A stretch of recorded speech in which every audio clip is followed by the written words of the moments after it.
Okay, hi, my name is Alexander Bailey. I'm the head chef of Elistano restaurant, and today we're going to make some wild mushroom ravioli. We're going to start off by making the pasta dough, which is a kilo of double O flour and 30 egg yolks. Oops, sorry. You don't need to sift the flour, it's a bit of a myth. And as I've done this a lot, I know pretty much what is a kilo of flour. And I'll just pour my egg yolks in there. And these are really nice. Try and find egg yolks that got a good golden colour. And if you have one of these, put it on your lower second. Always season mushrooms once they've been cooked.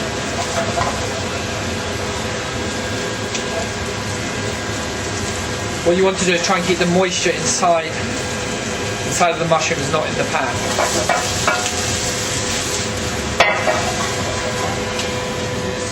It's best to do it in 2 batches, so the mushrooms are fried rather than blanched in their own juice. About, what, 6 minutes later? Yeah. This is now done until we can turn the machine off. What I'll now do is just form it into a ball by hand and leave it to rest, wrap it in cling film and leave it to rest in the fridge for an hour. It can also stay in the fridge overnight. It's not that important.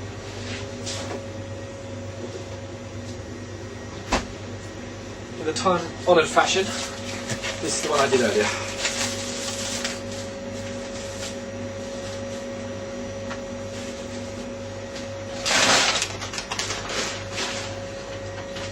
Excuse me 1 second. I'm just going.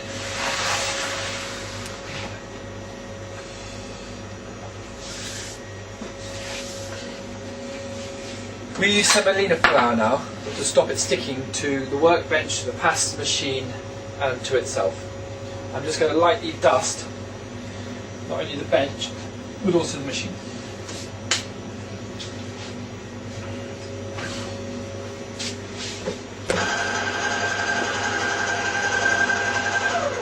Before I start, what we're going to do is we're going to chop this in half and do half now and half later. And I'm going to put it through the thickest setting a few times to get the shape. Once it's in a nice shape, I'll bring it down to its for ravioli, for its thinnest setting. To make it easier to show, I'm going to just do it this time in a quarter.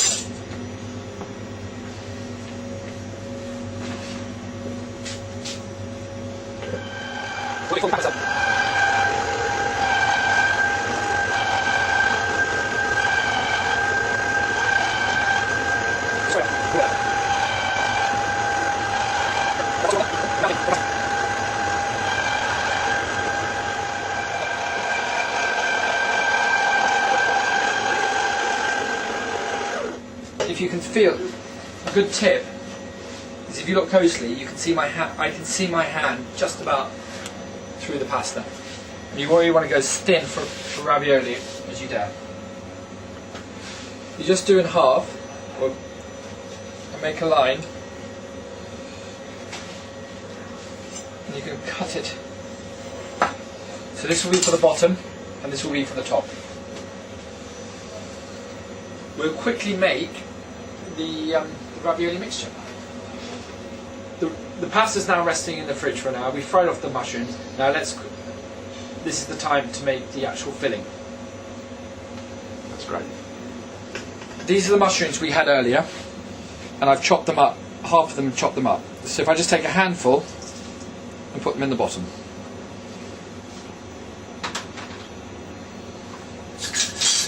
We're going to mix this with a bit of ricotta cheese to bind it together.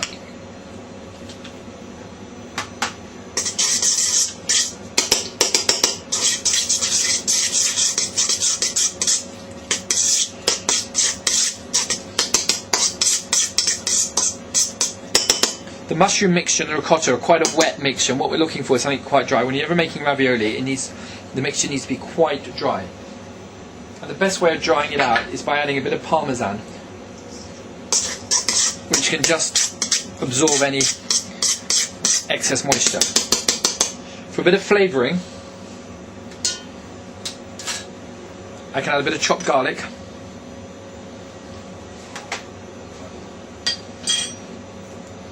a pinch of sea salt, a nice dropping of chopped parsley,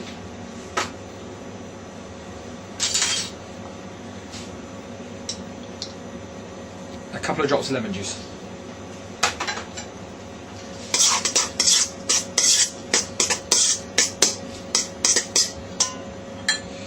At this point is always a good idea just to taste the mixture, check for seasoning.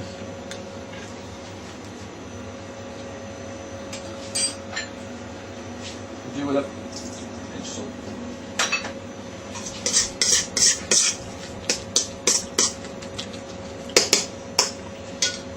You can, sorry, one thing, you just go in between the lines as well. Okay, so just fit this nicely over the top. And I've left the top layer longer because if you're doing more, as it stretches, you kind of run out of, as you'll see here, out of pastry.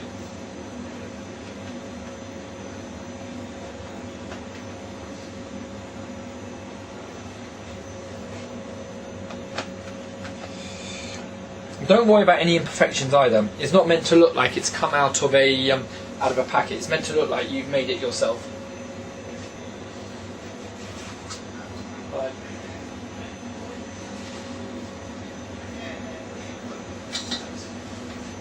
The tip is, if you're storing them, just get any old plastic container, but be quite generous with the semolina at the bottom. This will come off when it's cooking. Okay, listen.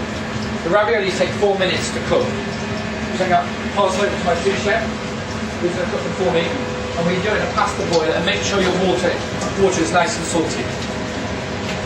While the pasta's cooking, we're going to quickly make the sauce. A drop of olive oil.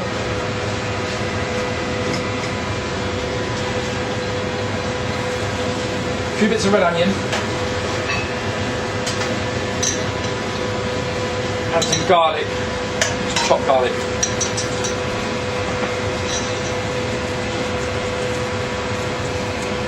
And this is just for the garnish to go on top of the ravioli to make it look nice.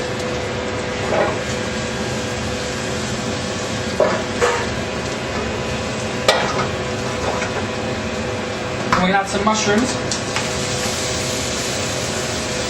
Use some of the mushrooms that we cooked earlier.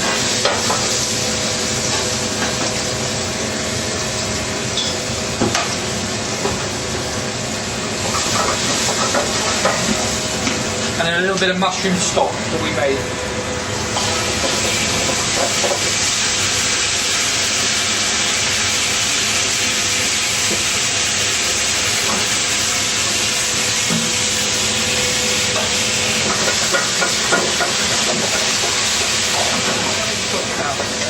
If it's getting too much, the top tip is just add a bit of vegetable stock to it, just to make it a little bit smoother. I've got some nice mushrooms to put over the top of this.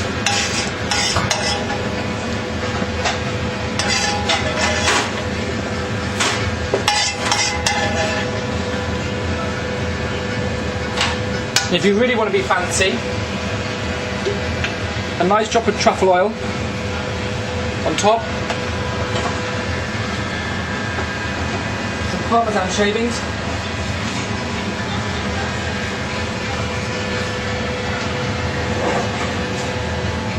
and a nice bit of pea shoot cress. You could use parsley, if so desired.